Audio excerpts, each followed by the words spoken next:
You've tuned in to the Crispy Noodle Podcast. You realize what you've done? With Rich Liebig. The real gangster plays his cards, right? And Michael Costanzo. What was that you just read? Let us be the Crispy Noodle in your vegetarian salad of life and boring news. Good times, noodle salad. The point is, you now have the ability to be happy. And now, here's Rich and Mike on the Crispy Noodle Podcast. How you guys doing? What's up, everybody? It's time for this week's episode of the Crispy Noodle Podcast. Let us be the Crispy Noodle in your vegetarian salad of life and boring news. We're hot coming off of the NFL draft, which we did a live broadcast for. So, man, I felt really excited after that. That was a lot of fun to do that live. We were on the YouTube lives. Make us sound even older than we are. Streaming through the tubes. Streaming through the... We were sending the the video straight through the tubes. Sending through the tubes.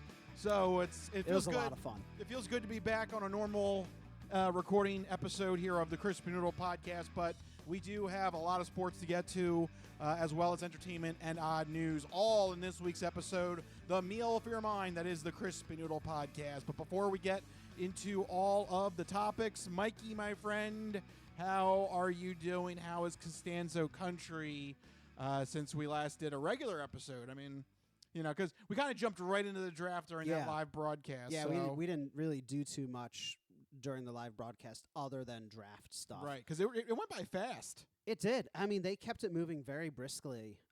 So, yeah. What have you been up to in the last 2 weeks, if I may say so? Well, other than the draft, I've mostly been focusing on getting caught up on some TV. So this past weekend, I was solo with the puppy for the first time. Yes. Jordan was away at a bachelorette party weekend in the Poconos, so I was left alone with the puppy, which meant that the puppy spent a lot of time in his crate while Daddy watched the boys on Amazon Prime. No, I did not just abandon the puppy in the crate. I spent time with the puppy. If all you're doing is watching TV, I'm sure you could have him on. He was out and about. We had a good time. Yeah. Got some housework done. Watched the boys. Finally catching up on season 4. I'm like well behind. Yeah, because we're in season 5 right now for the boys. Yeah. Yeah. So I'm trying to catch up to watch the current season. I finally finished the Pit season 2. Oh, okay. So now you're caught up on the Pit. So fully caught up on the Pit. Man, that show. I feel like I just like harp on the same things over and over again, but that's what my focus has been on. Has been like the Pit and the boys recently, and the Pit especially the second season. Have you finished it? Yes. Yep. Oh man, like the characters were so good in the first season, but they took it that extra distance in the second season. Just like adding so much interesting depth and nuance to some of the characters. Some of the characters that I previously disliked, I ended up liking. A lot of new characters I ended up having a very deep appreciation for by the end of the season. I hope that they come back if there's a season 3. There is. There is? Yep, they greenlit a season 3. Can they make it like super fast? Because I need it. I mean, I need they're it moving directly into my veins like they do with the patients. They're moving as fast as they can. Move faster. I mean, you're lucky you got 2 seasons in 2 years. I know. Yeah, you know, I feel like a lot of shows fall into that trap where they churn out like 2 seasons real quick and then all of a sudden the pace slows. I'm experiencing that with House of the Dragon on Game of Thrones right now, where season 3 is about to come out. But it's been like 2 full years since the last season, and I'm like, I don't know who you people are. I don't know what you have to watch those recap stories. That's what I did for the boys. I watched 2 half-hour recaps that kind of gave like one was like a real brief primer, the other was a little bit more in depth. Still didn't prepare me at all. I'm like, who are you? Why are you doing what you're doing? I'm slowly catching up, but like season 4's been a steep learning curve because I've taken such a long break from the boys. So you're watching season 4 right now. Season 4. So are you just like wandering through the madness? Like, hey, why is Negan in this show? What's happening? I got my fingers crossed for a little freaky deaky. That was a nice surprise. Seeing what's his name, Jeffrey Dean Morgan. Yeah, I like his character in the season 4. Yeah, I'm still very early in season 4, so I'm interested to see how that turns out. And then I have to watch. They have Hot Diggity Dog. Yeah, there you go. He's happy. Yeah, he's happy. And then I got season 5 to watch, and I think there was. Did you watch Gen V? No, I didn't. Is that Okay. good? I watched the first season. I thought it was decent, and I think there's a second season Yeah. that happens in between season but 4 then and they're 5. going to spin off to Vault Rising. Oh, okay. Yeah, they're ending that's over at 2 seasons. Okay, interesting. Yeah. I love the Boys universe. Yeah, Just, I think as a side note, I think it's so cool. I think they did a good job with that IP. I thought Yeah. it was I thought the casting's on point. You know? Yeah. And yeah, well, right now I'm watching season 5, so I Nice. can't wait to see where it goes. I'll catch up eventually. Yeah, But- you're almost there. I know. I'm getting there. But that's what I've been doing. What have you been up to? Non-draft related stuff. Yeah. So I'm trying to think what I did. Oh, Rachel got me a little ceramic dish bowl thing. It can withstand Is like it a dish or a bowl? bowl. I should say bowl. Okay. It can withstand pretty high temperatures, even though that's not what I'm using this for. So I don't know. Whatever. It works really well. It's designed for oven use. It's this bowl, and I've been going to town on making just absurd amounts of garlic confit. Ooh. Okay. Look up Toom. TOOM. Make that in your little bowl. Okay. I actually don't think you need to cook it. I don't think you need to cook It's that. just a garlic dip. It's like a garlic pesto. Yeah. Like it's just garlic. It's I amazing. think that one you don't cook. No, you don't. So, maybe you can put the stuff in. So it, here's though. the problem. Okay, what's the problem? Rachel, I love garlic. I could have much garlic. I could raw, cooked, whatever. I could do anything. Rachel does not like the in your face garlic. Garlic is aggressive. Yeah, Garlic she is doesn't like that aggressive garlic. Yeah.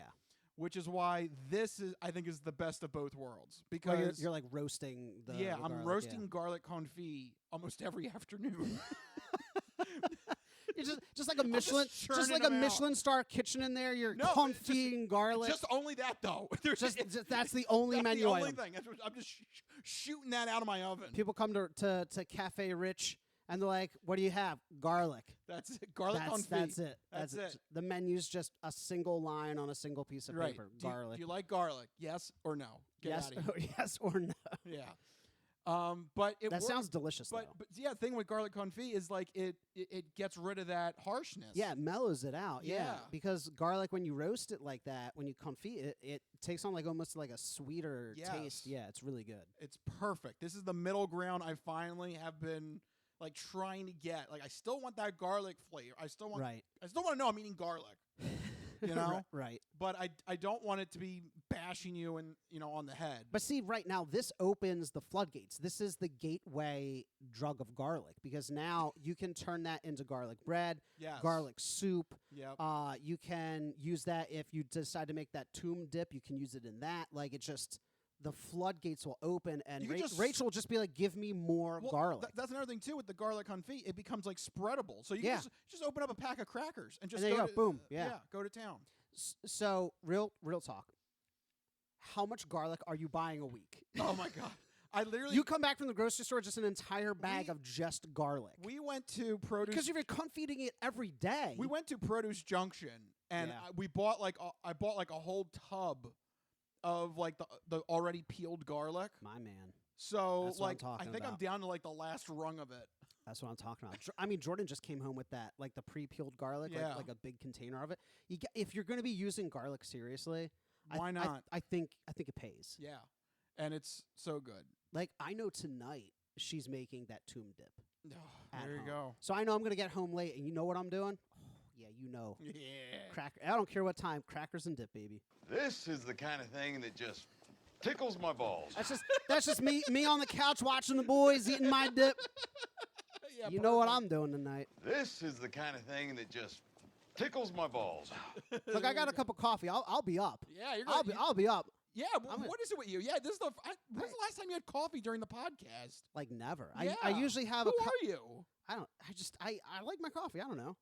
Holy crap! You are creepy as shit. I've been told. Thank you. So he's gonna be up all night now with coffee and watching the boys, coffee and garlic dip. Yeah. There you go. Actually, that sounds like a pretty good night. It's not a bad night. No. So, all right. TV shows and garlic aside, we got some other stuff to get to. That's right. And we have a lot of sports to cover. We got to hit the ground running. So let's go for it. It is time for the Sports Sampler. It's time for the Sports Sampler. See, you're not good at sports. It's a very small part of life. Sports. In your face. All right, Sports Sampler starting right now. Breaking news as of today here in Philadelphia. The Phillies have fired their manager, Rob Thomson. I always want to say Thompson. Thompson after. Is it actually Thompson? It's Thompson, yeah. But I always want to say, look. It's like one of those things where like the ends of the word. Yeah. Look, it's like I want to put the P in there. Yeah. But it's not. It's Thompson. Unfortunately, the Phillies had a disastrous start to this season. They went 9-19 to start off with, and it's just not good enough. It's this Phillies team has the fourth most expensive payroll in all of Major League Baseball. Yeah, and I mean they're coming off of a World Series appearance just a couple years ago. 2022. 2022. Yeah. So and they won the division last year. So they should be, not starting. They should be at least 500, you figure, to start the season. Like, you got to show up early, right? And it was just a constant theme of just not hitting.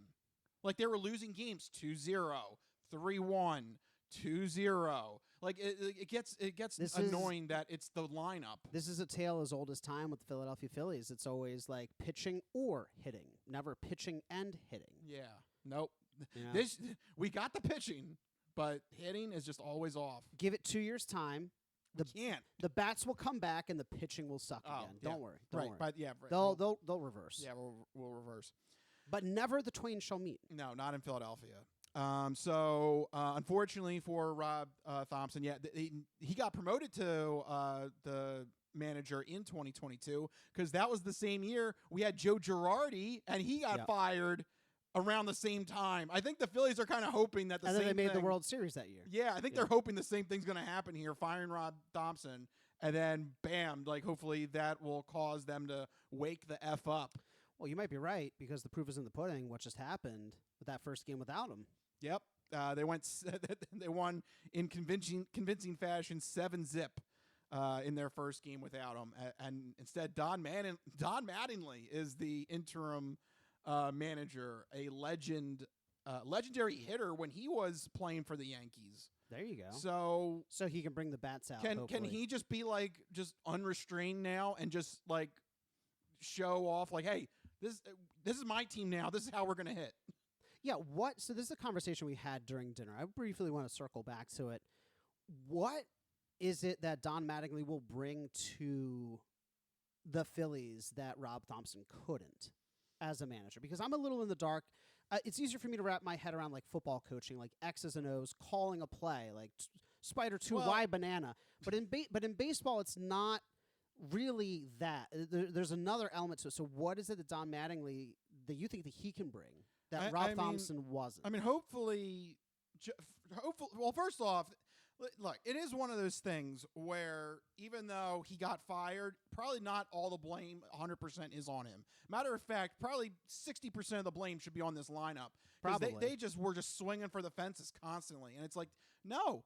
Well, is that part of the manager's job to be like, hey, guys, like, you got to focus on making contact, not swinging for the fences? Yes, but also... Was he not doing that? Well, yes, but also, I can understand it's tough to manage a locker room when you've got these bona fide superstars. That's true. Like Harper and Schwarber and Trey Turner, too.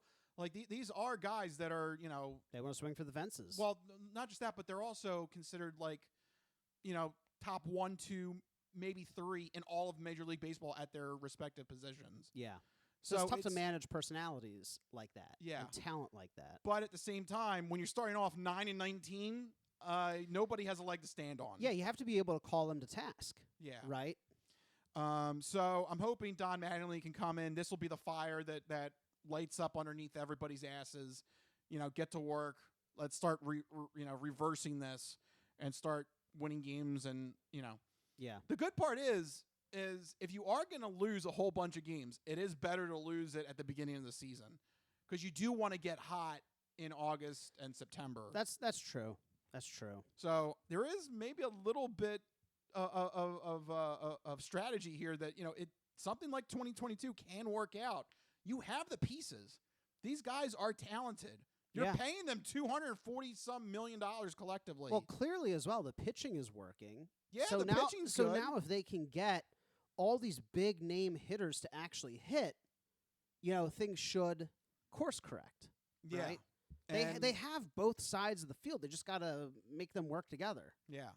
And that's what is kind of the hope here, is that this sudden firing here is going to be the wake-up call for the whole team, the lineup, everybody. And, hey, it's time to get to work, and let's start winning some games here.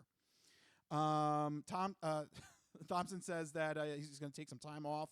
He says he has no ill will with the Phillies, and as a matter of fact, says that he would like to rejoin with the Phillies in some time as an advisor down the road.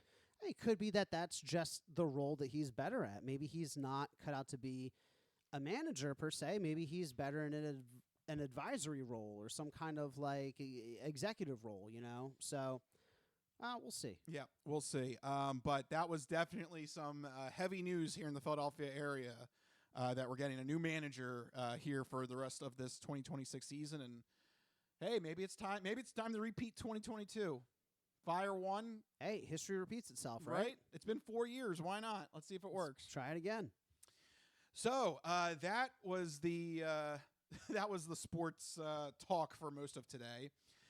In national news, I have general basketball updates. Oh boy. Okay, general basketball updates. Yeah, I don't know. Various things. Yeah, everyone, this is general basketball updates.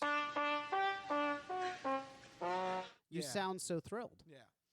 All right, so first off, in college basketball, ESPN is reporting that they are moving forward with the proposition to increase the number of teams in next year's March Madness to 76 teams for next year. It's a lot of teams.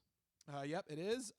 It's simply just they're going to add more playing games, which, I guess it's one of those. That's fine. That's fair. Yeah, it's one of those things you can't stop them from trying to make more money. So could this also be an easy way to broaden the scope here and bring in more of those like middle conference teams we always talk about? Yeah, I think so. I think this is definitely. Is this the wake up call? They're like, oh, like people might actually want to see some of these teams. Like, I think it's. I think. Well, first off, the NCAA always wanted to expand. More games, more money. It's that simple. Right. The more that they can sell to True TV and TBS and all these channels that get all the games. So it was always going to happen. I think with the case of the Red Hawks this year where they went undefeated and then they lost in the conference tournament and then it was this whole debate about whether or not they should get in, I think that was like the perfect kind of wedge. Was that just a happy coincidence? Like, oh, like if we do this, then it'll appease. It's one of the rare times that like something will appease all of the parties involved. Yeah, I think this is one of those just coincidental moments. This is the perfect wedge to use. Well, good on them for capitalize on it though. Yeah, right. So I mean, it's not 100% in concrete, but it looks to be that this is what they're going to seriously propose in upcoming meetings. And I mean, I don't see anybody stopping them. Who's going to say no? I don't want more money. Right. So, like, no, thank you. We don't want that. Right. So barring some sort of other news development, which we would cover on the podcast, it looks like next year when you fill out your brackets, it's going to be 76 teams. Does this run the risk of dragging out March Madness even further, though?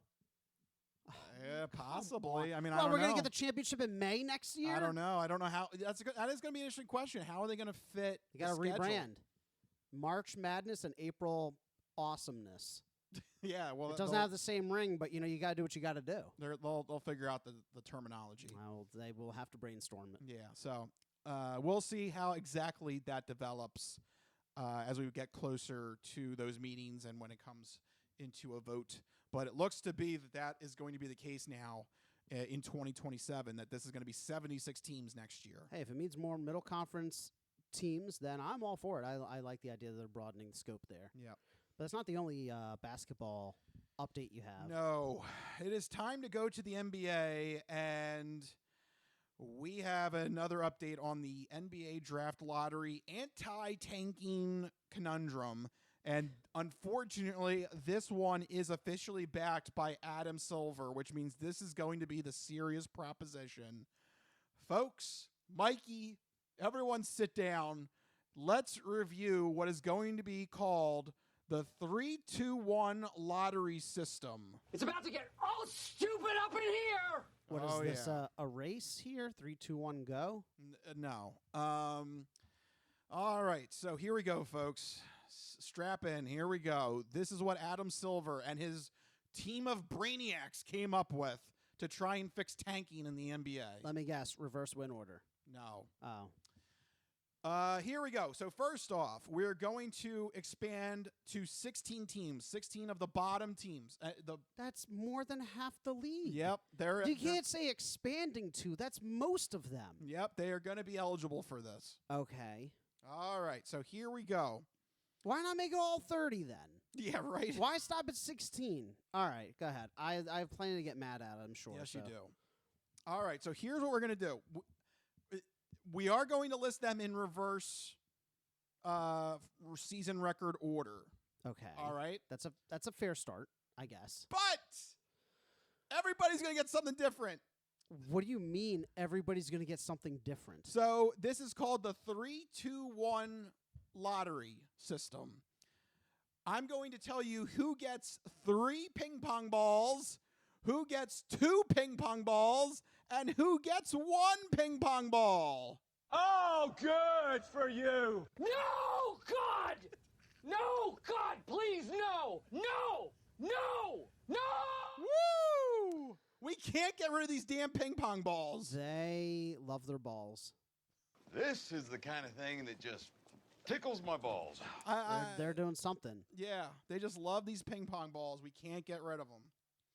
All right. So, all right. Here we go. Strap yourselves in. All right. So, there is going to be, when you list the worst teams out, there is going to be teams that get 3 ping pong balls, teams that get 2, and teams that get 1. The teams that finish the worst 3, 1, 2, 3 worst, are going to be called the relegation zone. Oh my God! Why are they so mean? No, God! No, God, please, no! No! No! No! Are they doing this just to crap on the bad teams? Like, you don't have to do this. This is just like extra torment. If you finish the worst team, the second worst team, or the third worst team, you are in the relegation zone, and you only get 2 ping pong balls. What? Yes! How do you like that? Oh, good for you. So they're getting punished for being... Oh, you get punished if you finish the 3 worst. That's wild. I mean, I guess that prevents teams from tanking. Sure. I don't know. So the goal is to be 4th worst. Yes, because they get 3 ping pong ball, right? If you finish 4th, 5th, 6th, 7th, 8th, 9th, or 10th, you get a full 3 ping pong balls. It's about to get all stupid up in here. This is somehow worse. This is somehow worse because now you're telling me you're a legitimately bad team. Maybe you were bad. Maybe there's a little bit of tanking. Who knows? You're 3rd worst. So you have less a chance at bettering your team than the 10th worst team. The 10th worst team actually has a better chance of bettering themselves than you do as the 3rd worst team. Yep. It doesn't matter how you got there. Yep. And then the rest get 1 ping pong ball. I don't even know why 11 through 16 are even in this. If you're the 16th, another way of saying 16th worst team is also saying the 14th best team. Yes, that's right. Because after you get past, what is it? You learned this in 2nd grade. After you get past 5, you round up. Did the NBA not? This is 16 out of a 30-team league. You're over half. You're rounding up to the next hour or whatever it is, the next full dollar amount. This is stupid. Yes, it is. So you're telling me the 14th best team has just has a chance to get the number 1 overall pick. Because these are ping pong balls for the number 1 overall pick. Yes. That's insane. Yeah, it'll be picked through all of them 1 to 16. Yep. I hate this system so much. Why are they so? This is what I don't understand. I know we had this conversation like weeks ago where somebody commented in, and they're like, football tanks too, yada, yada, yada, basketball this, basketball that. But somebody still needs to explain to me what is their fascination with the lottery. Like, what is the stated purpose of the lottery system? If it's to help bad teams get better, it's not doing that. No. If it's to promote competition and prevent tanking, it's not doing that. The only thing the lottery system allows them to do is rig the system, which it's been accused of having been done multiple times in the past. So, if it walks like a duck and sounds like a duck, and if it's a relegation like a duck, it's probably the NBA. Yeah. One other note with the relegation, 3 teams, they, however, will have a floor of the number 12 pick. They cannot fall any further than that. They must be picked before number 12. So you're dead last in the league. Like, doesn't matter if you tank or anything. Hypothetically, you could pick as bad as 12th. Yes. That doesn't help anybody. No. So there you go. This is such a bizarre system because now teams who are like, I think that this in my mind incentivizes tanking. If you're like on the cusp, right? If you're like the 11th worst team, the 12th worst team, you might be incentivized to lose a game or two here and there to try and get your third ping pong ball, right? And I guess critics would say, well, Mikey. Oh, sorry. If you're the third worst team, you're incentivized to win to try and get an extra ping pong. Sorry, wait. Let me just clear something up. I misspoke a little bit here. All right. So 1, 2, 3 is relegation zone. Right. 4, 5, 6, 7, 8, 9, 10 is regular 3 balls. You're good. Okay. Then, so at that point, you're talking about teams that have qualified for the play-in tournament. Right. So this is where it gets to that gray area you were talking about. Yeah. So at that point, if you are in the play-in tournament, you get 2 lottery balls. If you win the play-in tournament, then you only get 1. So if you're the 16th worst or the 14th best team, however you want to put it, the 16th worst, if you make the play-in tournament. If you make the play-in tournament but lose. You get 2 balls. Yes. So you could be the 14th best team, because I'm going to keep saying it that way because you're past the halfway mark, and you could get just as many chances for the number 1 overall pick as the very worst team in the league. Does nobody see an issue with this? That dead last, Las Vegas Raiders, New York Jets have the same pick chances as, I don't know, who was a playoff team this past year in football? The LA Rams. Hypothetically. But they no, weren't. That doesn't make sense. Yeah. Who got the Eagles? The Eagles lost. No. It'd have to be like the 7th seed. No, it'd be like somebody in the middle that like finished like 8-8 or somebody who picked like 18th. Yeah, something like that. Yeah. Yeah. That doesn't make any sense to me. Yep. They do have some other caveats in addition to. Oh, good. That's exactly what we need. Yeah, in addition to the lottery ball system, under this system, these qualifications also matter. No team can have consecutive number 1 pick in back-to-back years. So I guess if your ball gets picked back-to-back, nope, sorry, it goes back into the pool. Nope. Okay. You cannot be in the top 5 for 3 straight years. Okay, so that's eliminating like 76ers style. Yeah, you can't trust the process. No. Okay. And starting in 2027, any pick after pick 12 can no longer be protected, which I've said is the main issue, and they did a half measure. They did this BS like, up to 12. No, you need to bump that up. This is one of the problems. This is the problem with the Utah Jazz. This is why the Utah Jazz was throwing games, because they didn't want to throw away their first round pick, which was a protected pick, if I can talk. Oh God, I hate this. This is so stupid. This is a very dumb system. It's making me stop my talking. I do not like this system. I don't understand. Again, I just wish somebody would explain to me why they're obsessed with the concept of the lottery. I don't think it makes teams better. I don't think it incentivizes them to play better. I don't think that it creates parity in the league. I don't think it creates excitement or media fervor. it doesn't do anything in the way they think that it will. No, this is horrible. Take, for example, the next topic that we're going to be getting to in a minute or so. I want to use the example of the NFL draft. The hype, the fervor, the attention in the media circuit, just normal reverse order. There was plenty of excitement, plenty of twists and turns. Everybody got a little bit better. It's just simple. It's just easy. The easier you make a system, the more competitive and the more parity you add to a system, the better it's going to be, the more fans will latch onto it.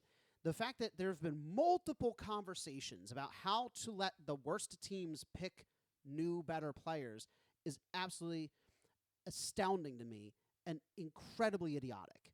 I cannot believe we've wasted this much time and fucking breath on this topic. All right, Mikey just gave up cursing. I was trying to hold it back. Sorry. That's the last word on it. Sorry to the children out there. You shouldn't be listening anyway. I guess with the odd news, I don't know. That could be a little bit questionable. Yeah. Anyway. It's like an MC-17 show. No, we're not. MC-17? MA-17? No, you don't think so? That's like people porno. in the odd news are having sex with inflatables and. But we don't show it. Well, I guess so. Yeah, we're not a porno show. All you right. get your mind out of the gutter over there, Mr. Michael Costanzo. All right, the FCC can have a word with me. It's fine. Anyway, there you go.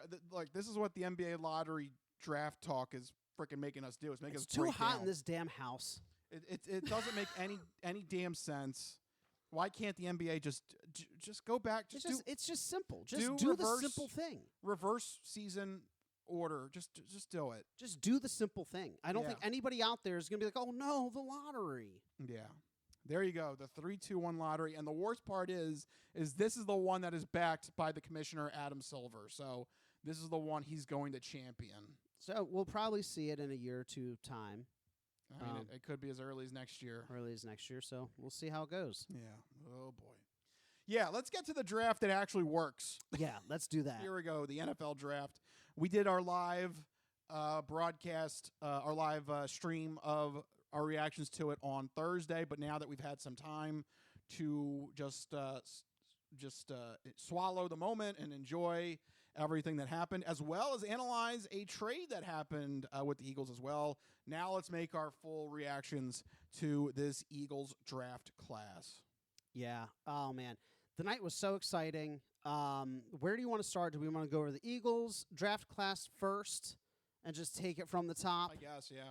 Well, the first thing to get out of the way is something that happened separate from the draft, because in all the draft talk, he's not an actual player we drafted, but I do want to mention the Eagles traded for Minnesota Vikings linebacker / edge Jonathan Grenard. He was rumored to be in trade talks with the Eagles, and that all panned out. We did send a 2026 third-round pick, which the Vikings used, and a 2027 third-round pick in exchange for linebacker Jonathan Grenard, who signed a 4-year, $100 million deal with the Philadelphia Eagles. So that kind of fulfilled the need of the edge / linebacker, defensive pressure pass rusher role.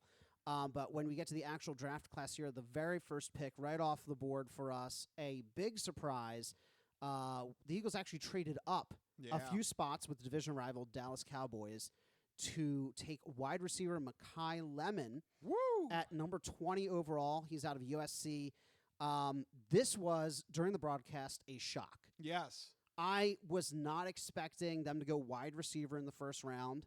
Wide receiver was, somewhat of a need, depending on where you sat on the whole A.J. Brown thing, right? Well, that pretty much puts it to rest. Right. This is like the confirmation. I think it's the worst kept secret. I think that a deal's already been made with the Patriots behind closed doors, and it's just waiting for June 1st to finalize. Yeah, see what we get for It's him. like a handshake deal, spit in the palm. All right, this is going to happen.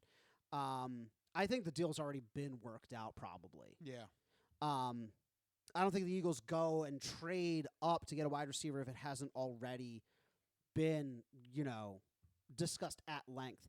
Because Makai Lemon is a kid that can come in and start potentially right away. He was projected into the top 10. Some people had him as the number 1 ranked wide receiver in the draft class, and this is what Howie's been doing the past couple years. A guy slides who's supposed to be in the top 10. He's like, okay, take him. Sure, I'll take him. And he's been killing it with those picks, knock on wood, the past couple of years. This in was a row. the guy the Rams should have taken. Ooh, you want to talk Rams? Because that doesn't make any sense, any goddamn sense to me. Yeah. No. That Rams pick screws everybody over. Yeah, so there were a few picks on draft night that kind of helped Mekhi Lemon fall the way that he did. So I love talking about the draft because it's like this intersection of team need plus best available player plus whatever these crazy organizations are doing. The first domino that fell, I think, is actually number 4 overall, the Tennessee Titans. Yeah. Take a wide was receiver weird. who was in a lot of draft boards not as high as Mekhi Lemon. So you have them taking somebody out of the big board order, the general consensus, which kind of weird, but then that means that New York gets to take a defensive end instead of potentially trading the 5th pick, and then it kind of snowballs from there until you get to pick 13 with the LA Rams. Yeah. Where they famously take quarterback Ty Simpson. Yeah. Which on draft night shocked, and it's still, people are shocked about this pick. Still don't like it. This is a team that is in win now mode. Yep. They just traded for a big name corner. They have Matt Stafford playing at an MVP level.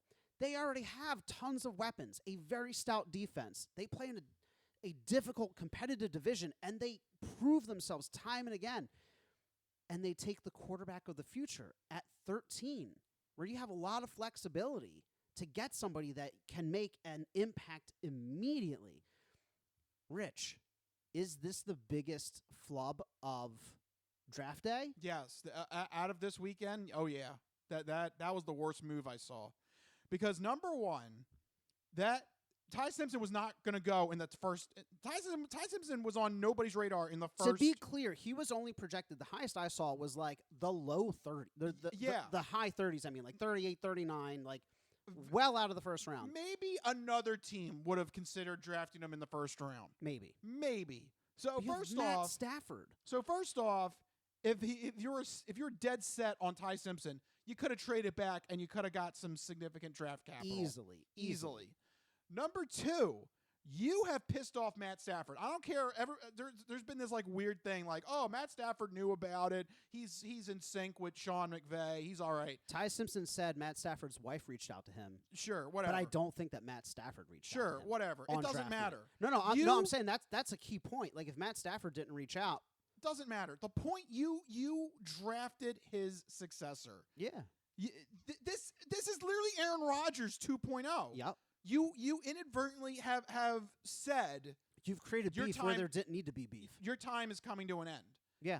The clock is ticking. Yeah, it may not be this upcoming season, but 2-3 years, you're done. Yeah, I mean, so NFL rookies, they have a 4-year contract, or first-round rookies have a 4-year contract with a 5th-year option.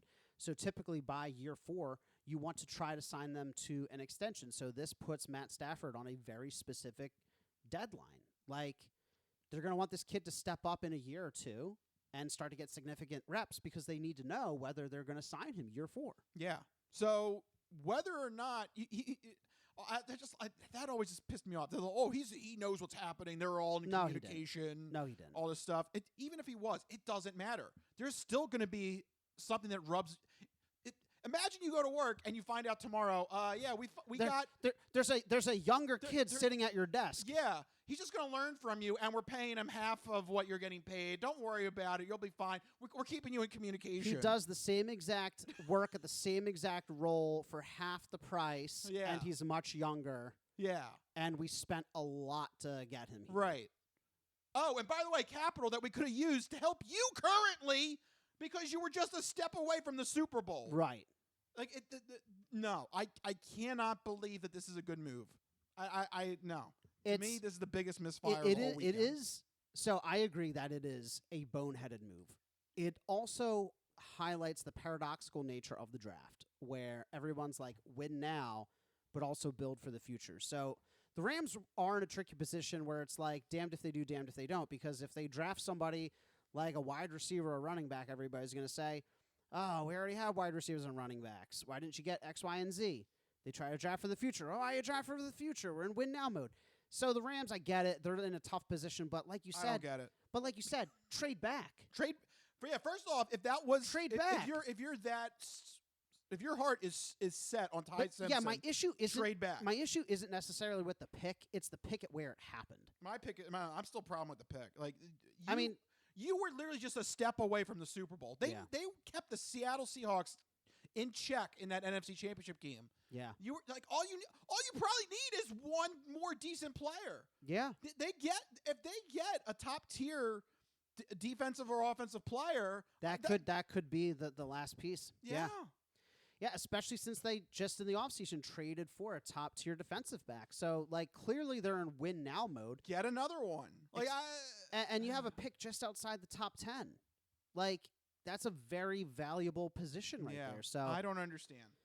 Number one, confusing pick, confusing position. Yeah. Just help out your current team. Doesn't do that. You could have got more draft capital. Didn't do it. It just it misfires on all levels for me, and I disagree with it. So back to the original topic, because that is one of the other picks. Rams should have drafted Mekhi Lemon. Right. That's one of those picks that helps this thing snowball, where these top-tier players start to slide down the board, because then you get into a stretch where maybe teams don't need a wide receiver, so he keeps sliding and sliding. All of a sudden, the Eagles, they're at 23. They see a top 10 player just free-falling down the board. They're like, let's go get him.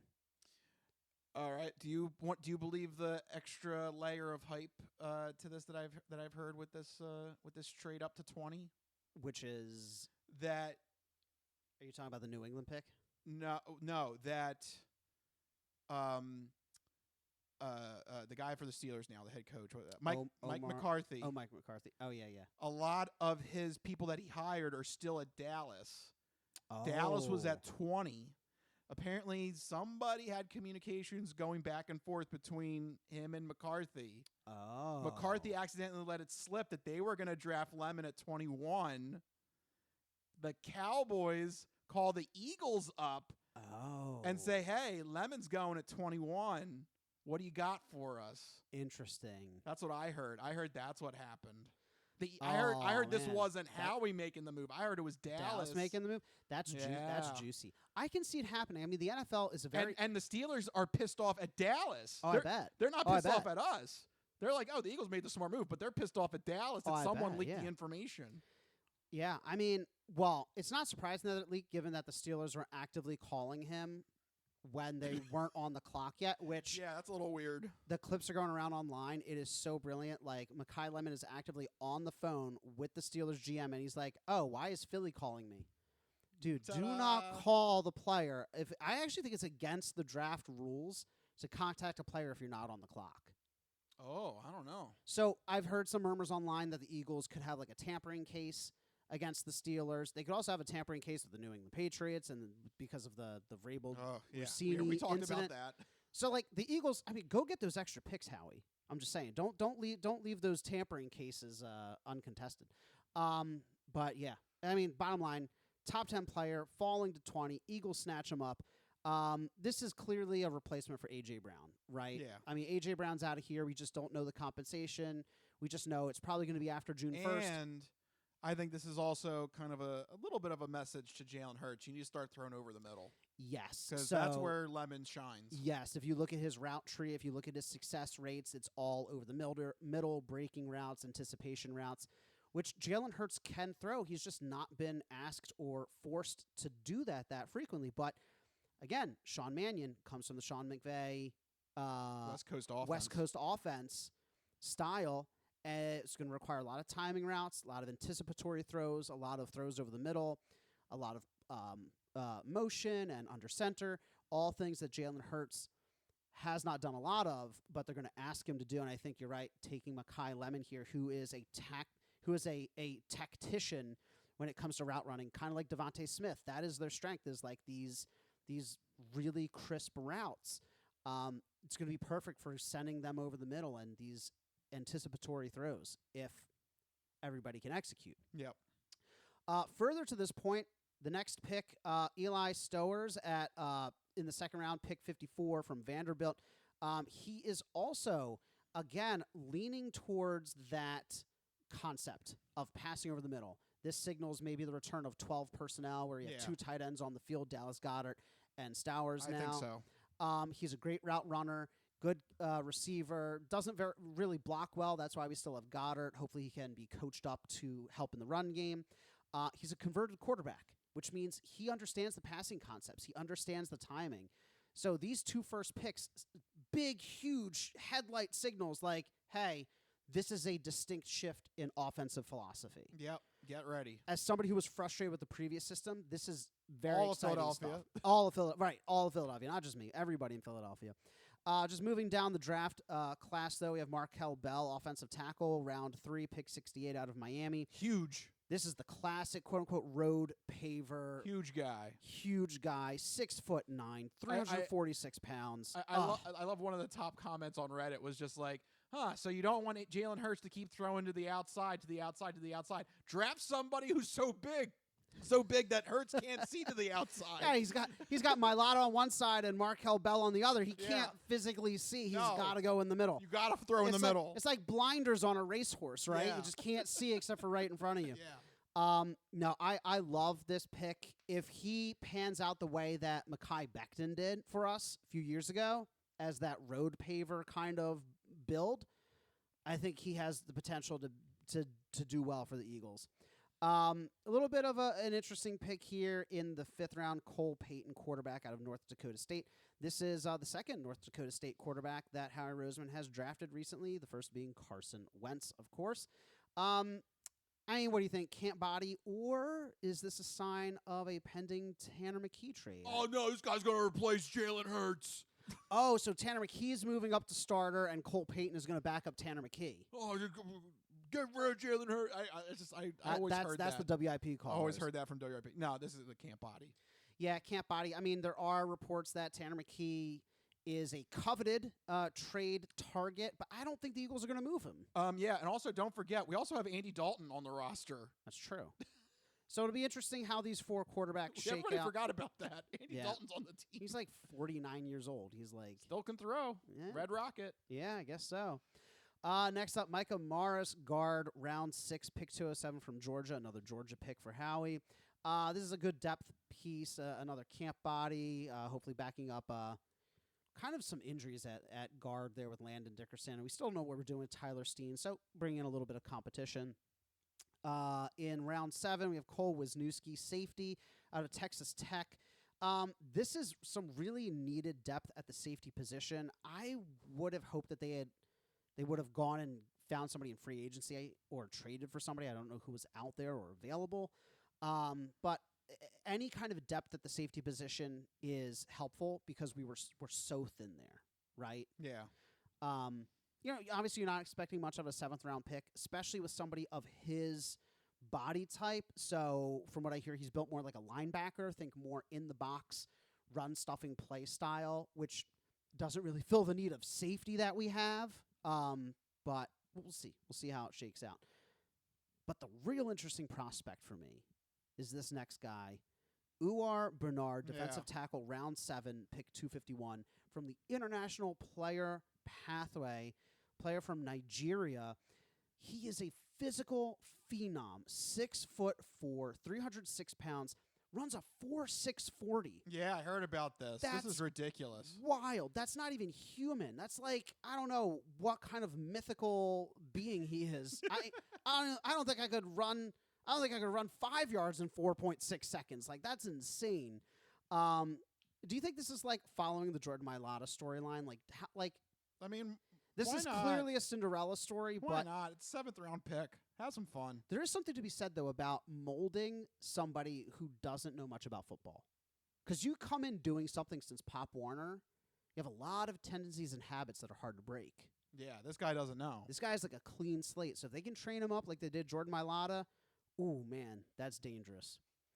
And then finally, wrapping things up, Keyshawn James Newby, edge in the 7th round, pick 252 out of New Mexico. This is just another classic depth pick and camp body, rounding out the Eagles draft there. Rich, what's your takeaway from the Eagles draft class 2026? I think Howie did what he could do. I thought he addressed the needs as well as he possibly could, especially being at the position that he was originally in at pick 23, I think. Was it 23? Yeah, 23. Yep.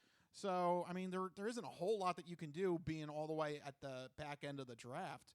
I know the Giants got significantly better. That was kind of our big takeaway. Yes, they did. The Giants aren't going to be a pushover team in 2026. I'm curious to see what their total win over under for their win total is, because I might take the over on it, depending on what the line is. Well, they got hypothetically the top ranked defensive end and one of, I think, the top ranked offensive tackle. So, they having 2 picks in the top 10, we talked about it at draft night when we were covering it live, that gives you such an incredible opportunity. And they got better on both the offensive and defensive line. And as Philadelphia fans, we always talk about building from the trenches out. And being able to do that with 2 top 10 picks, that I think is going to really, really strengthen their abilities. I see you contemplating. You found the over under. Yep, 7.5. What the bookies have. I'm going over. Yeah, I think I'd go over. I'm going over. 8. You think they can't get to 8 with Jackson Dart, Cam Scatteraboo, best offensive tackle in the draft, best defensive end in the draft. That defensive line too is going to be dangerous. Dangerous. Going to be dangerous. New head coach. Harbaugh. Oh. I mean, come on now. I think that's I'm going over. That's an over. After the show, we gotta hook that up. Oh, All yeah. right. You tell me they can't get 8? I'll hook you up. Hook you up, Mike. Yeah. All right. So the Giants got better. Dallas had 2 first-round picks. The Jets had 3 first-round picks. A lot of teams had multiple picks. Yeah, a lot of teams traded. And in again, this draft. you're telling me the Rams couldn't find a trade partner? Yeah. With all these people, they could have traded back, and they would have got Ty Come Simpson on. anyway. Crazy. Yeah. So anyway, some takeaways from the 2026 NFL draft. A real draft, a fun draft. Yeah, the real draft, not the NBA draft. If you had to give the Eagles a grade, Rich, everybody loves grading the draft. What do you give them? I'd say an A-. I think they did pretty good. Yeah, I like it. I think those first 2 picks going to come in, potentially be major contributors right away. Landing Mekhi Lemon is huge. That's huge. I mean, that's one thing Howie's so good at. He lets the draft kind of happen to him and then analyze. I mean, he learned through a lot of trial and error. Don't stretch. Don't make the cute pick. Don't outthink yourself. Yeah. If a top 10 prospect falls to you, take it. It has worked splendidly for us the past couple years. All right. Well, there you go. That's our draft coverage there. I think that will be it. I don't know. I don't know if there's any other things to talk about the draft. But I think we said all that needs to be said, though. I think so. There you go. Eagles had a good one. NBA sucks. Yes, thank you. That's basically all you need to know. Adam Silver, just stop it. What is this 3-2-1 system? Stop it. Dear God. All right, there you go. That will be it of all the sports talk. We are going to leave the sports realm, but when we come back from the break, we've got the entertainment entree and then the non-fortune cookie odd news all coming your way. Still plenty more show still to come. We'll be right back. This is the Crispy Noodle Podcast.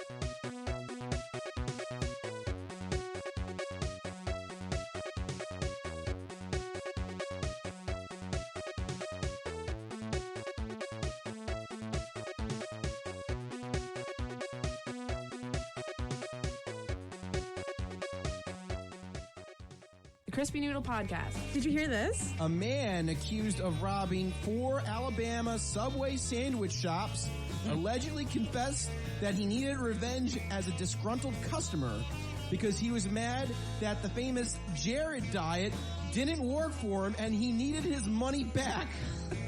He got up to 4. How did I catch the guy after 2? Speaking from giant fat guys, we don't run fat. Nope, no, we the don't. fact that he escaped from 3, he's doing pretty good with his diet. Because that is the new Subway diet. Rob Subway. Jesus Run away. First of all, I'm so fat. The game planning, I would stop at the door of the first one. I'd be like, I'm sweating too much. I gotta go home. Well, 18-year-old Zachary Torrance was arrested and charged with first-degree robbery. Wait a minute. He's 18 years old and he's fat? He's just lazy. Wait till you're 30, Zachary. Well, Torrance allegedly entered the Hueytown Subway store. He demanded the cashier open the register. As he breathed heavily. Did you, hold on, give me a second. Can you, I should have brought a note.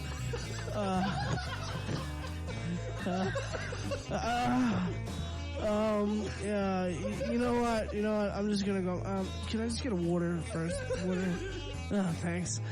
Holy shit, these things aren't even close to each other. You know what? Just call the cops. I'm done. I'm going to sit and wait in the air. Is it cool if I wait in the air? I'm going to wait in the air conditioner. Torrance was arrested after a citizen saw the robbery footage and recognized the suspect from shopping at the Hueytown Walmart later that day. Here's a shocker. Yeah. Well, Torrance is currently in the jail on a $250,000 bond. So, there you go. I should have wrote a note. Would have been easier. You just slide it. You don't have to. Here, read this. Read this. Can I get a cup of ice? Oh, Lord, Jesus Christ. Torrance, what are your demands? This is the detective. Listen, I need a wet towel, a fan, a cup of ice, some juice would be nice. Should have used the card, man. It would have been much easier. Check out thecrispynoodle.com.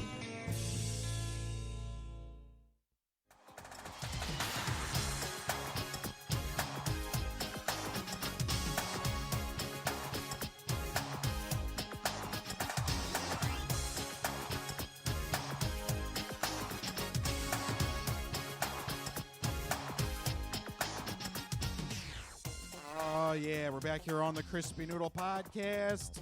We had a lot of sports there, so we need to move right along. You know, sometimes the appetizer is the main meals. You know, sometimes you order a lot of appetizers. It's tapas. Yeah, exactly. That's the way it works sometimes. I love a good tapas. Thank you for your position. Do you not agree? I mean, I enjoy one as well. If somebody says, Rich, let's go get some tapas, you're going to be like, no, I hate tapas. Yeah, no, it sounds good. Yeah, man. It's just funny the way you said it. You said it so, like, defiantly. I love a good tapas. I love do. a good tapas. I do, Yes, man. yes. You give me a tapas restaurant recommendation, I'm like, let's go. All right. Well, there you go. Anyway. Give us your tapas restaurant recommendations so that we can go there.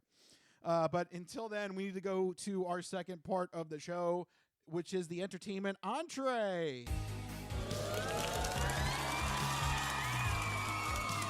This is the entertainment entree, featuring news in movies. The Simpson guy writes to movies. Dear Die Hard, you rock. Especially when that guy was on the roof. Music. What is that? I know what that is. That's music. Video games. Do a barrel roll. To barrel roll, press C or R twice. Celebrities. You really know Warren Beatty? Yes, I do. I took a leak next to him once at the Golden Globes. And more. We the all singing, all dancing crap at the world. It's time for the entertainment entree. All right, there you go. Officially in entertainment entree territory. And we're going to kick it off with the segment where Mike is going to let you know what you should keep an eye out for this upcoming weekend with new movies, video, and TV stuff. It is time for the This Week in Entertainment. There we go. Just ran out of steam there. I don't know what that was. You just ran out of steam. Ran out of steam. The NBA draft, that's what it does to me. It just got you. It zapped you. Take over. Well, you know what never runs out of steam is Hollywood making sequels. They love it. In movies this week, The Devil Wears Prada 2 comes to theaters. Meryl Streep and Anne Hathaway have to team up again to help the fashion magazine navigate the changing media landscape and fend off the rival media group headed by former assistant from the first movie. I don't remember anything from the first movie other than I remember really enjoying it. So I'll probably not go see this in theaters, but I'll be interested to see how it all pans out. But I don't feel like it needed a sequel. The Devil Wears Prada. That sounds like Hollywood. That sounds like Hollywood. Oh, well. Well, go check it out if you're in the mood for some Devil Wears Prada. In television, though, Widow's Peak comes to Apple TV Plus this week. It's a new comedy, drama, horror about a town mayor trying to make his small island town a tourist destination, but has to contend with strange happenings and growing claims from the town residents that the town is cursed. It has a very good 78 on Metacritic and has a very unique genre mashup. Some headlines are calling it Severance meets Parks and Rec, and I am here for that genre mashup. Go check out Widow's Peak on Apple TV+.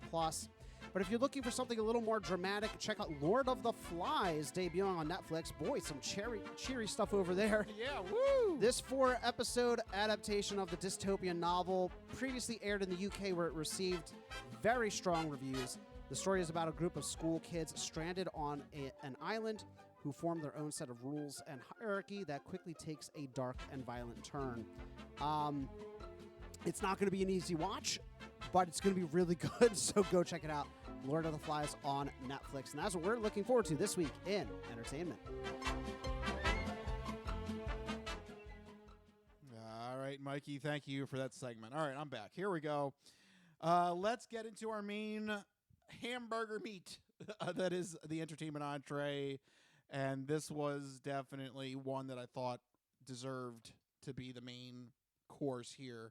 And that is the fact that the Paramount merger is officially moving forward with their FCC release and news and their press release that they had to give out per FCC regulations to go forward with the process of buying Warner Brothers Discovery. No, God! No, God, please, no! No! No! No! Yep, this is happening, I guess, because the train is moving forward, and it's moving at a very alarming pace here.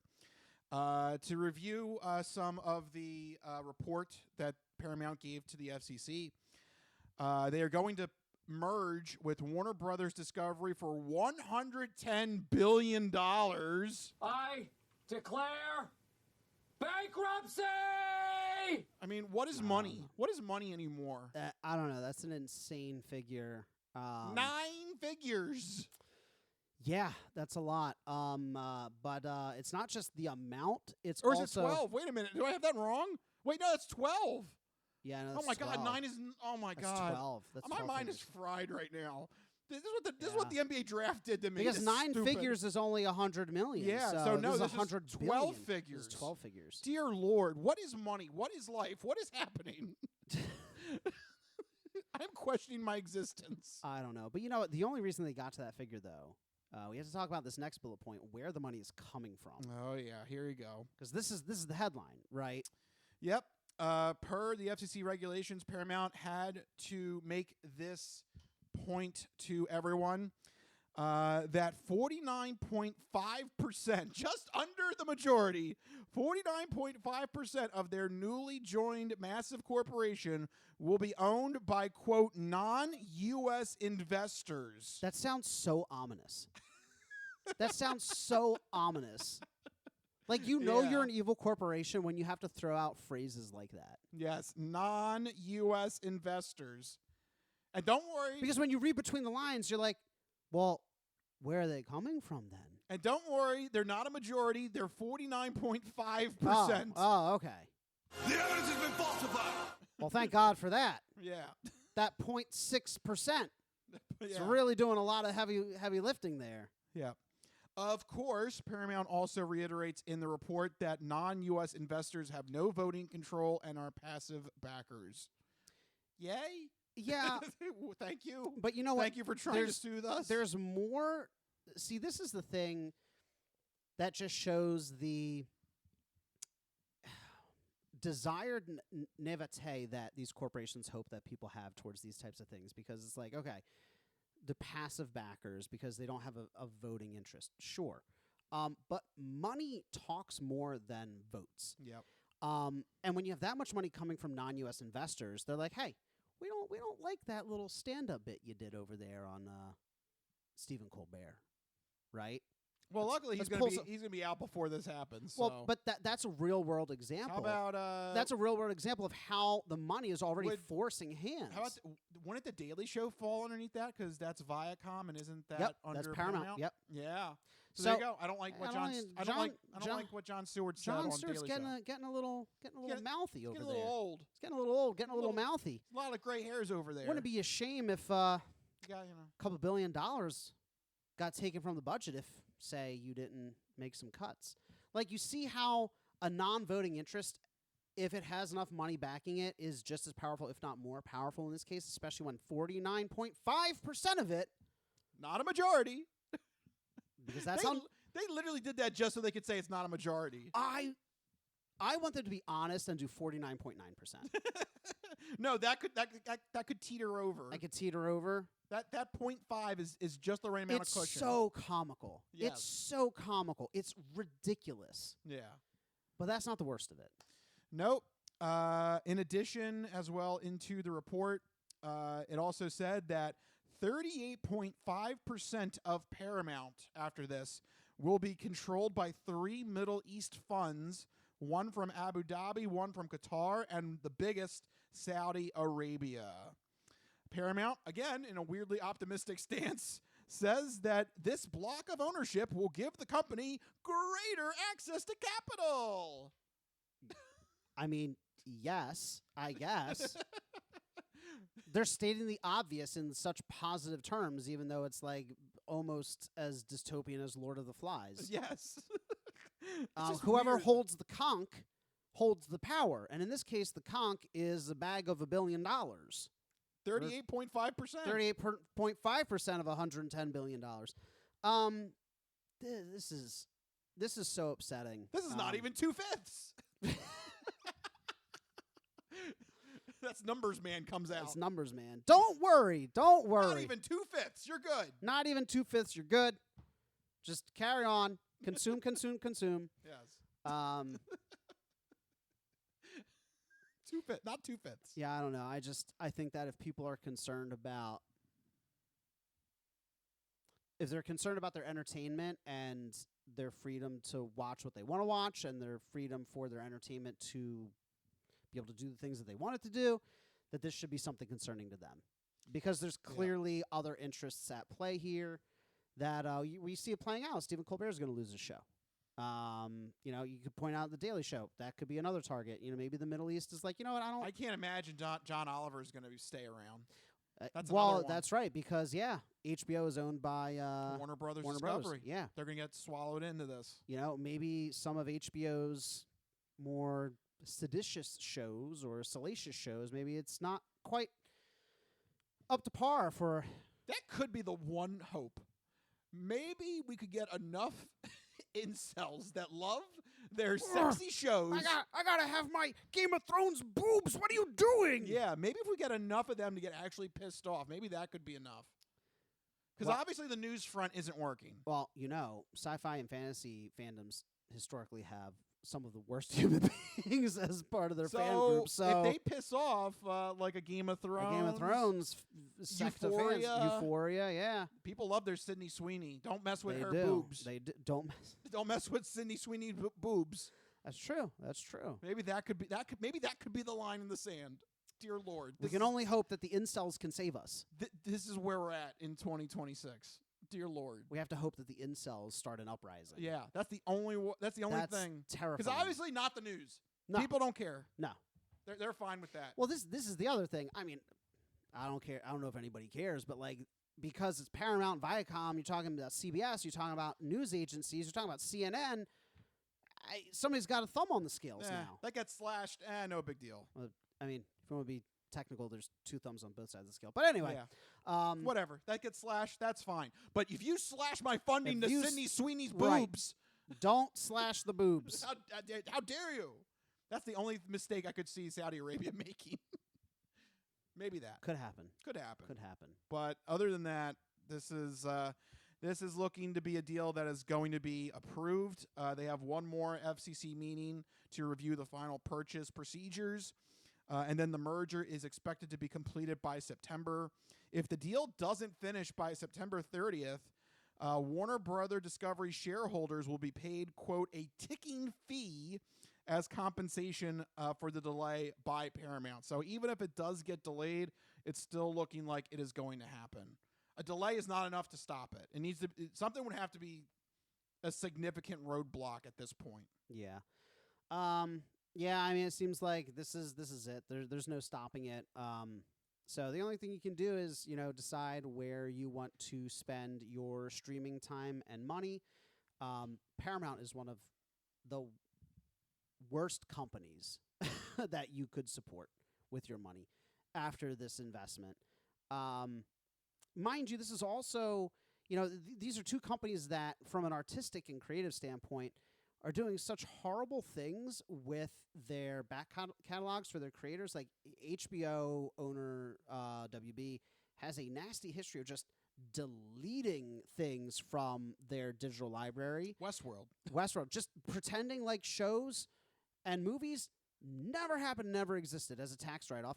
Paramount kind of does the same thing. They mishandle a lot of different projects. One in my particular corner, the Avatar: The Last Airbender animated movie, they not only said, no, we're not going to show it in theaters, but then it was leaked online, and they're still not doing anything to kind of curtail this. So not only do you have the issue of unsavory foreign investors potentially tipping the scales, you also have the issue of the removal of digital content and hurting creatives and artists, and like this, there's literally nothing good about this deal. Not to mention the further consolidation, but which, by the way, your Paramount going Plus, from Big 5 to Big 4 now, right? Yeah, your Paramount Plus subscription is going to go up significantly. Oh yeah, you got to make it back the $110 billion. Yep, get ready for that. So yeah, I mean, it's got me considering. I unfortunately am subscribed to Paramount Plus. Parents have to watch Picard and Star Trek. They got to. I love their Star Trek. Yeah. I personally have not watched it in ages because there's just, for me personally, not much on there. It's got me seriously considering my subscription. It's a small thing to do, but that's what talks. $110 billion. That's what talks. Well, obviously, cutting news didn't do anything to mobilize people, so. Maybe cutting the boobs will. Maybe cutting the boobs. Maybe if something happens to Sydney Sweeney's boobs, maybe that'll be enough to wake people up. One can only hope. Some of the incels. Yeah, dear God. You sound the conch. Well, speaking of sounding the conch, we need to officially announce the last portion of our show, the non-fortune cookie odd news. Snack time! Oh no, what have you done? What is the charge? Eating a meal? A succulent Chinese meal?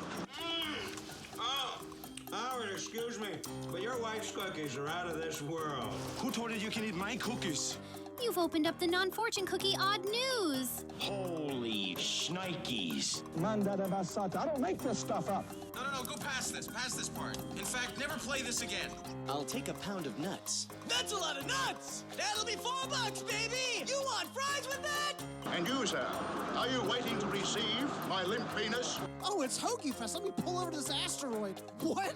This is the non-fortune cookie odd news. Oh, these cookies! Put that cookie down now! What does Rich have in store for us? So, sit back, get everything you need to get from the kitchen. Be sure to empty the bladders, go to the bathroom, because you're in for a hell of a ride. Woo, odd news. That's right, everyone. It's time for the non-fortune cookie odd news. Here in this segment, Rich researches the news, he reads the news, and I react to the news. He finds a weird and wacky story and keeps it hidden from me, which ensures that all of my reactions are my genuine gut reactions to hearing this story for the very first time. I don't know what's about to happen. You guys don't know what's about to happen. And even Rich doesn't know what's about to happen because these stories always take us down wacky and wild paths. And I'm ready to get started. Where are we heading to? Now, who is this guy in Florida? It's Florida, and they're crazy. I mean, of course. Yeah, actually, it's been a while since we had a Florida odd news story. I think the episode before we did the NFL draft was not Florida. Huh. So between that and the NFL draft, we haven't been in Florida. Oh, this is like a well-worn glove. It just slides right on. It fits. It's like coming home. Yep. And I know you love these kinds of stories, Mike. Okay. So, yep. Oh boy. This is right up your alley. A customer who was visibly upset about the hardness of the bread used for his sandwich at a Subway struck the employee in the face and was arrested, according to Florida cops. No, I'm gonna f***ing kill you, motherfucker, old style. Oh. Yeah. The hardness of the bread? How dare you? What does that even mean? Maybe thought, was it too toasted? Maybe he thought it was. Was it stale? Stale. I think it was more that route. How dare you? Ask for a new sandwich. Why you got to be hitting people?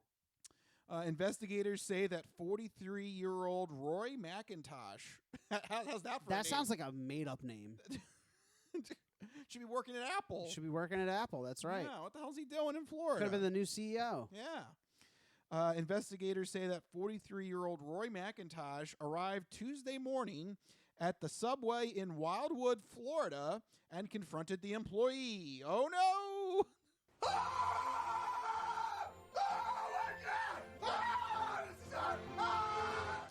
So, like, first thing in the morning, he's like, they got to hear this. Yeah, this is Tuesday morning, yeah. So that implies to me, and I'm sure it'll be revealed, that he probably got the sandwich not that morning, because if he comes in and immediately starts confronting them, like, did he get the sandwich that morning? Because it makes it sound like he walked in and immediately confronted them, like, because of a previous incident. Well, here's the police report. Okay. During a brief verbal interaction, McIntosh suddenly struck the worker across the left side of his face with a slap. Take that, bitch! I may not know my flowers, but I know a bitch when I see one. Surveillance footage then records the worker stepped backwards in apparent shock. Well, yeah. I love this play-by-play so far. Right. Oh, no. Oh, no. In apparent shock. All right. Yep. Then there is yelling that occurred, according to the surveillance footage. And another slap occurred before he decided to exit the business. 2 slaps. I may not know my flowers, but I know a bitch when I see one. This is a pretty big dude, too. He's 6'2", 240 pounds. So that slap. That's a big dude. Yeah, that's a powerful slap right there. That slap's going to leave some bruising. Yeah.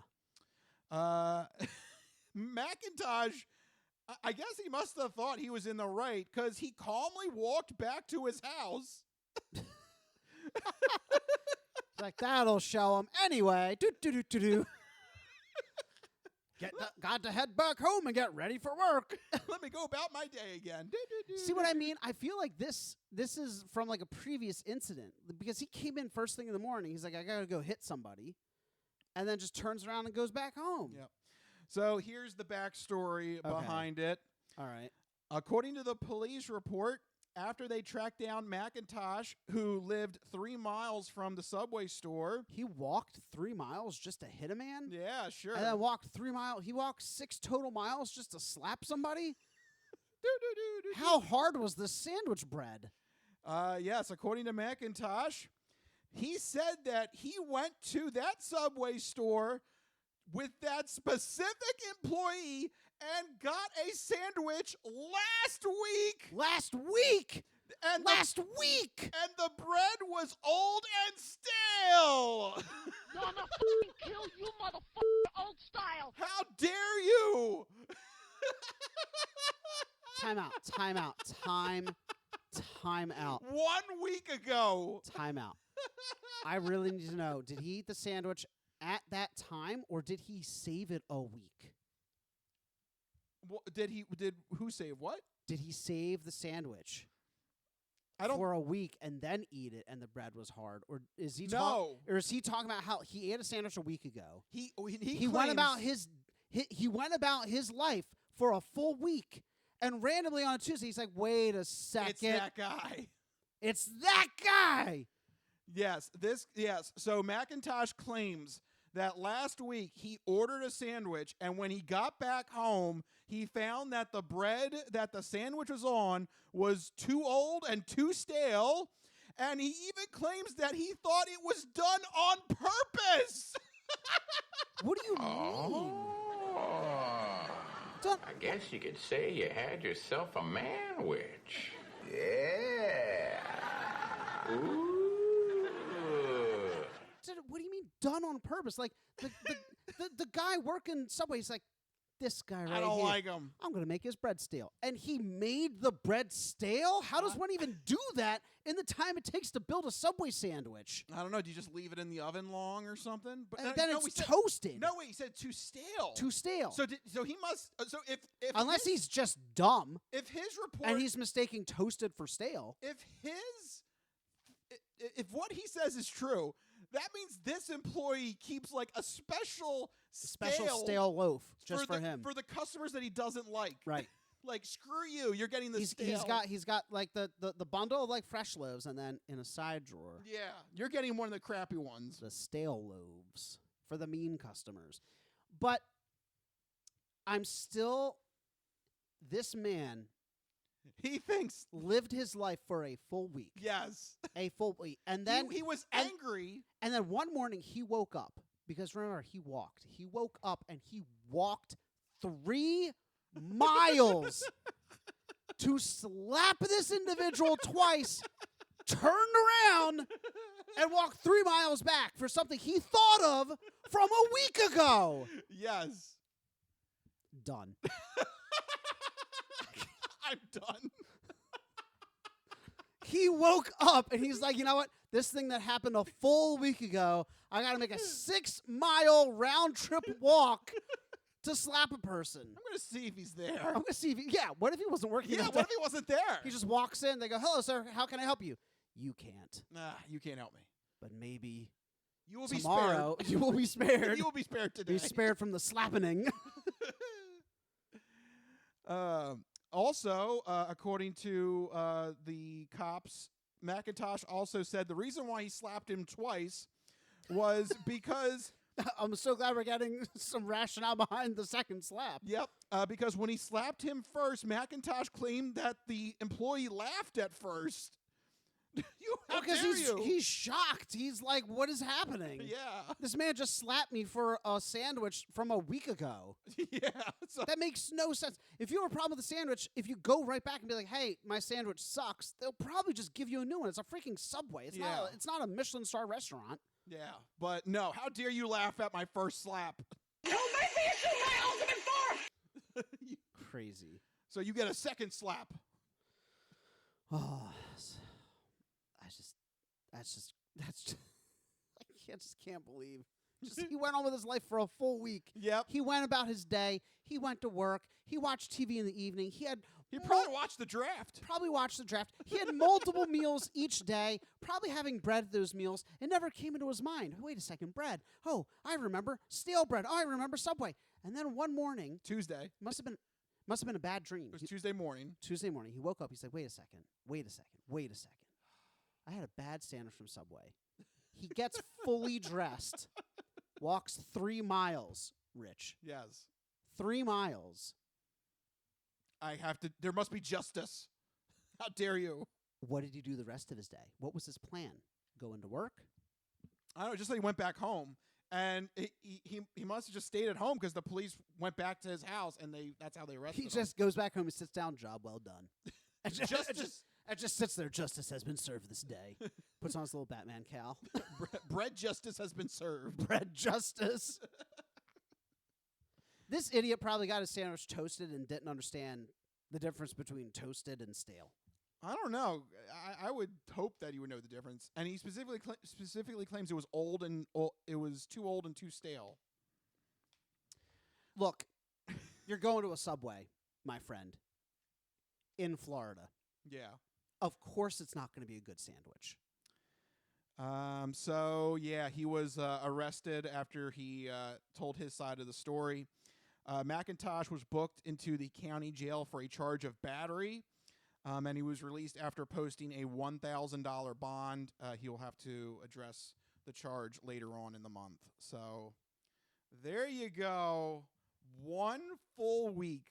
See, this is why I love these stories. Just like, how did you hold that anger for that whole week? For an entire week. That's insane. That's crazy. What food sin would you hold for a whole week? Like, what would be like, son of a bitch, I can't get over that. See, here's the thing. Say I have like the worst meal ever. Okay. Okay. I can think of one. I can think of one. Whoa. Okay. Uh-oh. I had a very specific encounter. In You're being really no, vague no, no, about no. this. I can tell you. I can't remember the name of the place, but I can tell you that it was a place in East Norriton or Norristown that served I can't remember the cuisine, but it was mofongo. So it's like this like mashed up banana stuff, and then like you get like some. Do I know this place? I don't know. Do you? I feel like I should. You said Norristown. I mean, listen. Firstly, it took like 2+ hours to get the food on like one of those Uber Eats. This was like several years ago. The food came. It was cold. It was stodgy. The pork belly was, in my approximation, not cooked. Uh-oh. And you know what I didn't do? You didn't go back to the restaurant? I didn't walk to the restaurant to slap the person that made the food and walk back. And that was way shorter of a walk than 3 miles.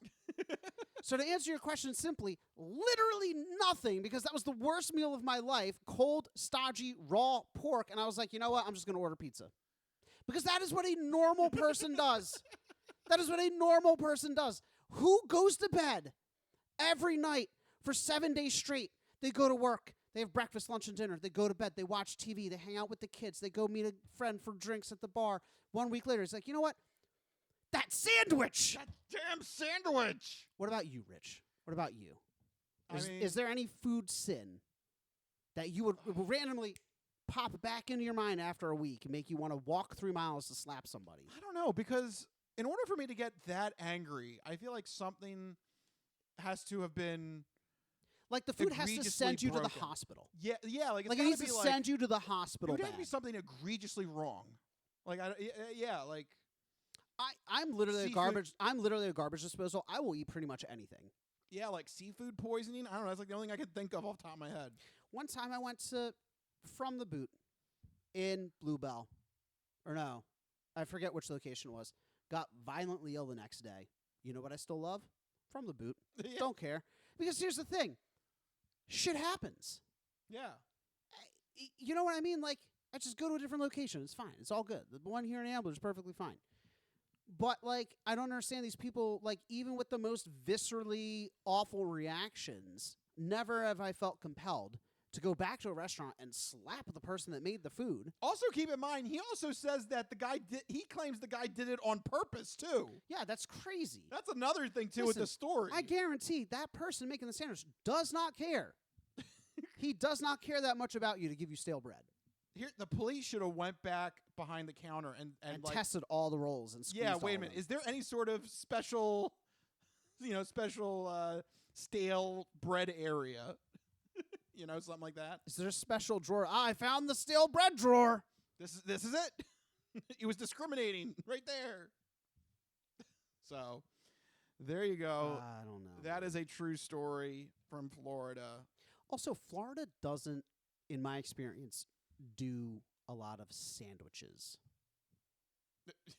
Okay, yeah. Well, I'm just They're saying, not known for sandwiches. I've been to Miami a bunch. Like, outside of the Cubano, like, there's typically not a lot of, like, sandwich shops. Like, I remember we were down there visiting. I'm like, I want to get, like, a breakfast sandwich. So they're like, they don't do, there's, like, not sandwiches around. Like, it was hard to find sandwiches in the neighborhood we were in. Is a sandwich like a Northeast thing? Yes. No, I literally, Rich, in Pennsylvania alone, we have the cheesesteak, Primanti Brothers, Italian roast pork. We got hoagies. New York has chopped cheese. Chopped cheese, grinders, bacon, egg, and cheese, breakfast sandwiches.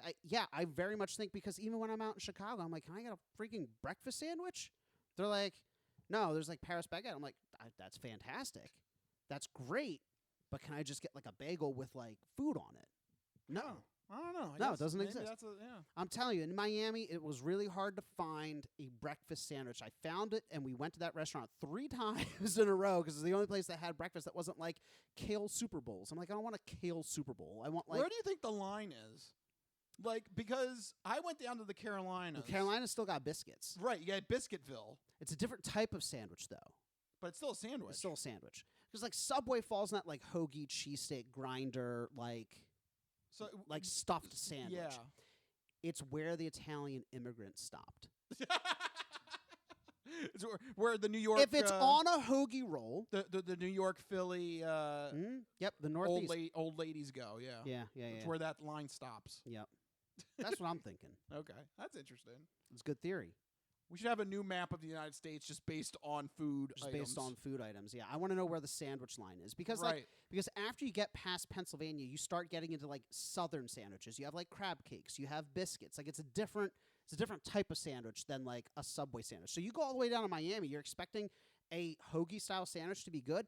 Friend, you're in the wrong place for a hoagie. Go get a Cubano. Go get, like, I don't know, go get, like, alligator bites. Like, read the room. Get the cuisine of the area that you're in. Also, this was, like, Central Florida. Like you're not... You got to move. That's what I'm saying. You got to move if you want to get a sandwich. All right. Come up north, but leave the crazy. There you go, folks. Our official food analysis to wrap up. I am so amped up because of this story. There's so much that irritates me so badly. This story made you pissed off. You're gonna be thinking about this story for the whole week now. Next week, when we start the podcast, I'm gonna leave. I'm gonna walk all the way to Florida, slap this man, walk back, resume the podcast. All right, sounds good. All right. You might want to get a head start though now. I'm gonna leave right now. It's gonna take you a while, so you might want to get a head start right now. Okay. So as Mikey begins his trek, we're gonna end this episode of the Crispy Noodle Podcast. Thank you guys for watching and supporting. If you like what you heard, make sure you go to thecrispynoodle.com. Make sure you follow us on all the social media hubbubaloo. But most importantly, make sure you have a way to get the podcast sent to you every week. We have two main ways to do that. First one is on our YouTube page. Search Crispy Noodle Podcast and hit that red subscribe button so that you get every new episode sent to your YouTube account every week. You can watch it on TV. You can watch it on your phone. You can watch it on your tablet. You can watch it while you're about to punch somebody for their sandwich. I don't know. However you're going to do this. Mikey's going to do it. I don't know. I'm going to do it. He's going to do it. I don't know how he's going to do it, but he's going to find a way to do it. So you can do it on YouTube, or you can find us on Spotify. We put the podcast up on Spotify. But you can also listen to us in the background as an audio-only podcast if you wish. And then if you're traveling down to Florida, if you're driving down, you can use Android Auto or Apple CarPlay to take us on the go with you. So there you go, Mike. Take us on the go with you while you're going to slap the guy in Florida. I'm going to need all of the entertainment that I can get. So many ways to check out the Crispy Noodle Podcast. But if you need to get in touch with us individually, as I'm trekking down to Florida to slap a random individual, you can find us on Blue Sky to share your sports entertainment and odd news stories. I'm at Mikey Costanzo, MikeyCostanzo. And I'm at Rich Liebig, RichLiebig. Let us know what's happening. And if there's any topics you want to talk about on a future episode, let us know. Any odd news comes to me so that Mikey doesn't see it. But for now, that will have to be it. We got to wrap it up. This has been the Crispy Noodle Podcast. Let us be the Crispy Noodle in your vegetarian salad of life and boring news. That'll do it. We'll see you guys next week. See you guys. Later. Bye-bye, all you fine peoples. Good night.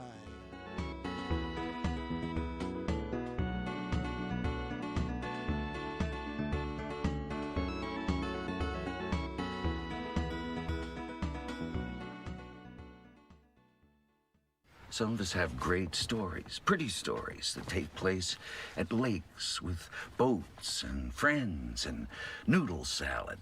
A lot of people, that's their story. Good times, noodle salad.